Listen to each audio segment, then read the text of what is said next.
Nashukuru Bwana Spika. Asante Senator. Senator Tabitha Mutinda.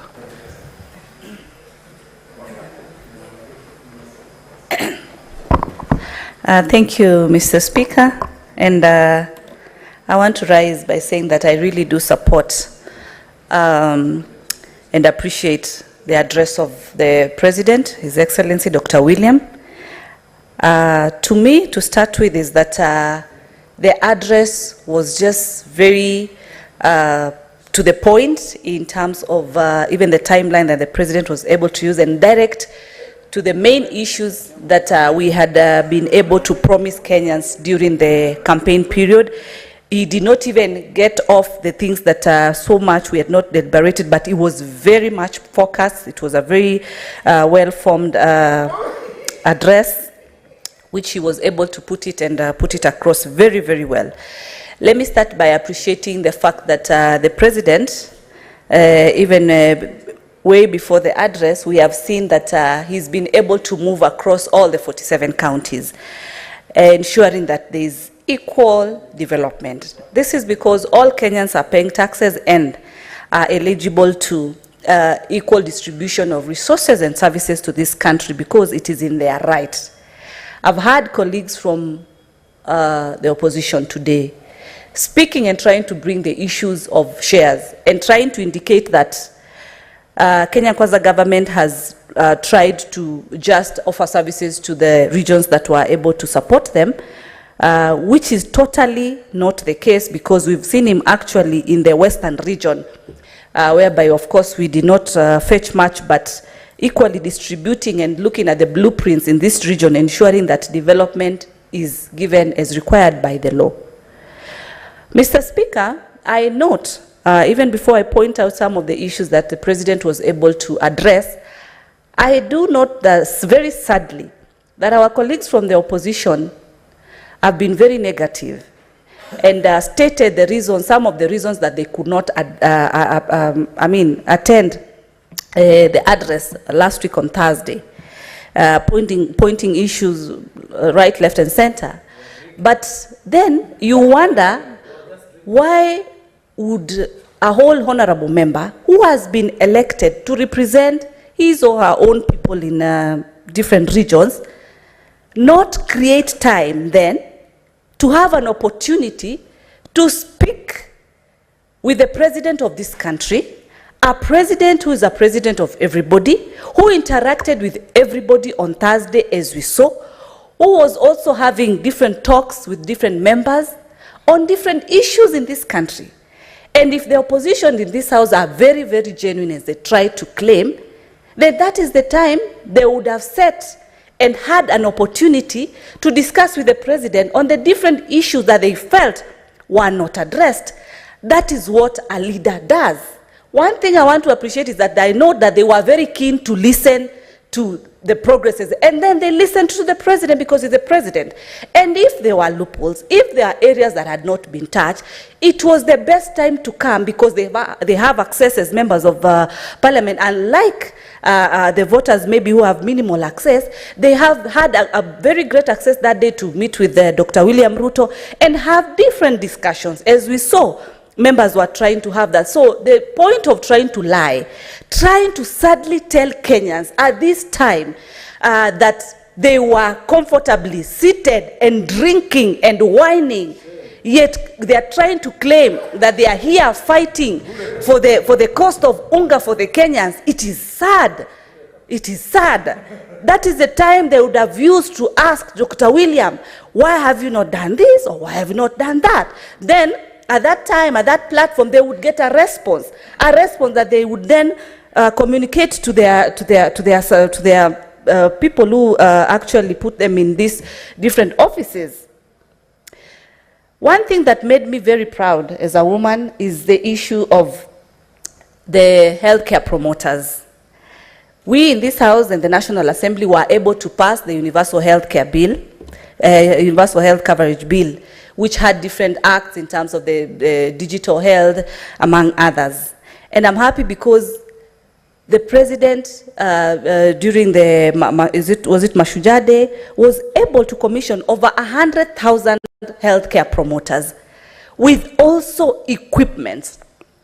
And this happened across all the 47 counties. Why I say I'm happy and proud is because most of this job has been undertaken by young women. And so they will be able to have an opportunity, and also the president promised that the national government, also in collaboration with the county government, is going to set some kitty, some amount that they are going to give them and reimburse them, the healthcare promoters. And it is a good progress, because a healthy nation, then a wealthy nation. And these are achievements that are highly being achieved also through the bill, the health bill that was passed. From the digital perspective, in ensuring that there's quick servicing, because then we move digitally. At the same time, matters of the amount that is supposed to be paid for healthcare, you find that both the people who are able, in a position to afford, and those ones who are not able to afford, then it gives an opportunity whereby everybody is covered. Article 43 is very clear in terms of emergency, medical emergencies. From next year, as it's going to kickstart, then you'll find that a Kenyan is eligible for emergency health at that particular moment. Mr. Speaker, the issue of judiciary allocation, 3 billion allocated to judiciary. At the same time, the appointment of the 6 judges.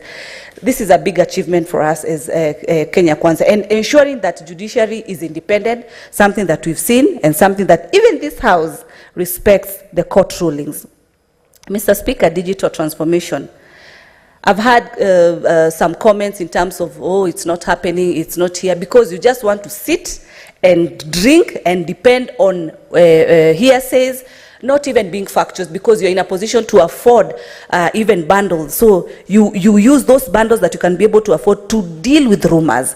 You're in a house that you are able to get facts and reality. And we've seen how the digital hubs have been implemented, all still across.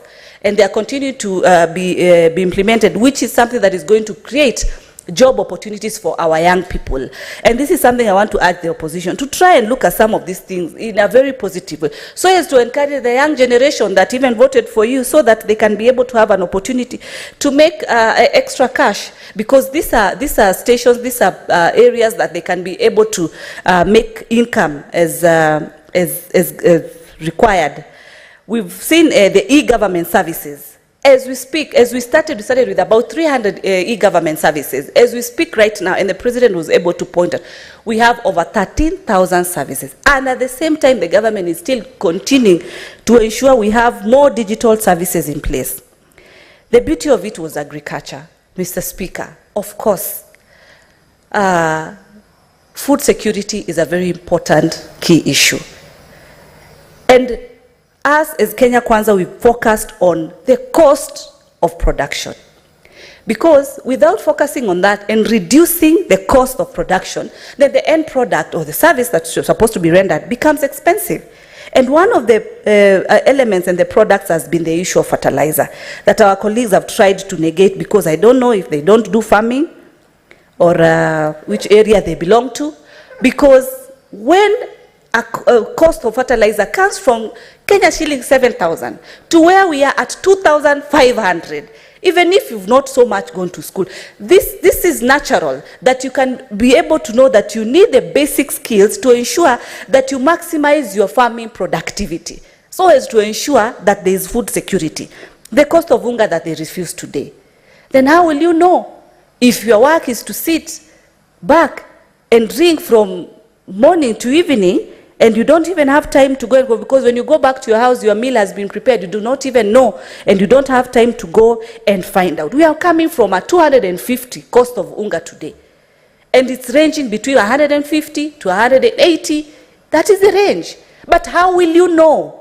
Why don't you want to understand? Why don't you want to come and face the president himself and ask him and tell him, this is like this or this is like this, so that he can be able to respond? You disappear.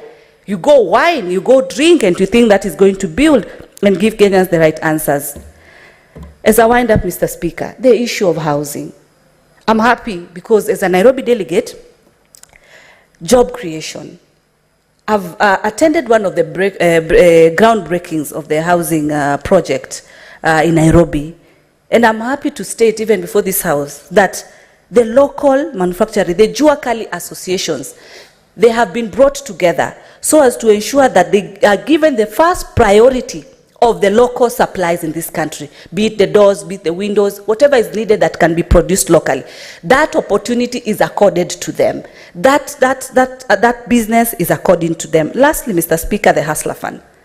We had the President said very clearly that he was able to communicate with one of the beneficiaries of the Hustler Fund. Hustler Fund is something that we went to our voters, talked to them and got to understand what is the problem. They were able to say the challenges that they get through the Shylocks. And we were able to focus on Hustler Fund. Hustler Fund today, as we speak, we have 36.6 billion, which has been disbursed. We have 2.3 billion, which is on savings. And we have 7.5 million, which we have the repeat customers. Meaning, it is working well, it is helping Kenyans. They are able to also increase their credibility levels. These are big achievements that we've been able to have and ask. And I want to wind up by asking colleagues from the opposition, use the opportunity that you have as a parliamentarian to talk to your president directly, so that all the questions that you felt that were not addressed, they can be addressed. Stop hiding in clubs, in bars, in the name of that you could not listen to the president, and get the right answer so that you give your people the right information. Thank you, Mr. Speaker. Thank you, Senator. Senator Mohamed Chute. Thank you very much, Honorable Speaker. I know we don't have much time, but let me say today, Honorable Speaker, in support